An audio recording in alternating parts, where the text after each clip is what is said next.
नमस्कार, मैं रवीश कुमार। इस वक्त दुनिया जिस दिशा में जा रही है उसे देखने के लिए आपके पास बड़ी बड़ी खुफिया रिपोर्ट्स की जरूरत नहीं है। सिर्फ ब्राजील के रियो डी जेनेरियो में लगी एक बड़ी सी टेबल को देख लीजिए, जहां एक तरफ बैठे हैं अमेरिका से नाराज और दूसरी तरफ बैठे हैं अमेरिका को लेकर खामोश लेकिन सतर्क देश इजराइल, जो कभी पश्चिमी देशों का चहेता था, अब उस मेज पर चर्चा का विषय बन गया है, मगर तारीफ के लिए नहीं बल्कि निंदा के लिए। ब्रिक्स सम्मेलन, जो पहले सिर्फ एक आर्थिक मंच हुआ करता था, अब धीरे धीरे राजनीतिक न्याय का भी मंच बनता जा रहा है।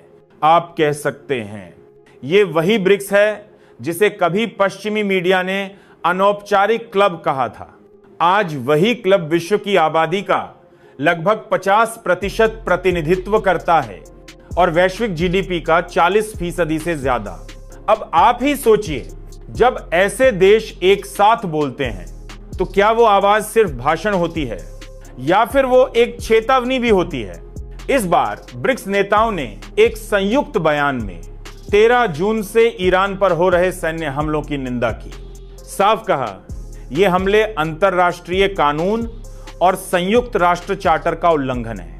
नाम नहीं लिया गया, ना इजराइल का ना अमेरिका का, लेकिन सबको पता है इशारे किस तरफ थे। जब किसी मंच से नाम लिए बिना सिर्फ बातें बोली जाएं, तो समझ लीजिए दुनिया अब कूटनीति से नहीं साफगोई से जवाब देने लगी है। ईरान के विदेश मंत्री अब्बास अराक्ची भी इस सम्मेलन में मौजूद थे। उन्होंने मंच से कहा, हमारी चुप्पी को हमारी कमजोरी मत समझिए, हमारी मजबूरी थी, मगर अब हमें समर्थन मिलने लगा है। उनकी बातों में गुस्सा भी था, थकान भी थी, लेकिन सबसे ज्यादा जो चीज दिखी वो थी उम्मीद। इस बार ब्रिक्स ने सिर्फ ईरान की बात नहीं की, भारत के पहलगाम हमले की भी कड़ी निंदा की गई। मतलब ये सम्मेलन सिर्फ पश्चिम एशिया या अमेरिका की आलोचना का मंच नहीं रहा, अब यह आतंकवाद के खिलाफ एक साझा आवाज बन रहा है। अब बात सिर्फ युद्ध और बमों की नहीं है, बात न्याय की है। आईए यानी अंतरराष्ट्रीय परमाणु ऊर्जा एजेंसी की शर्तों का उल्लंघन सिर्फ तकनीकी मुद्दा नहीं है, बल्कि ये पूरे मानव सभ्यता की सुरक्षा का सवाल है।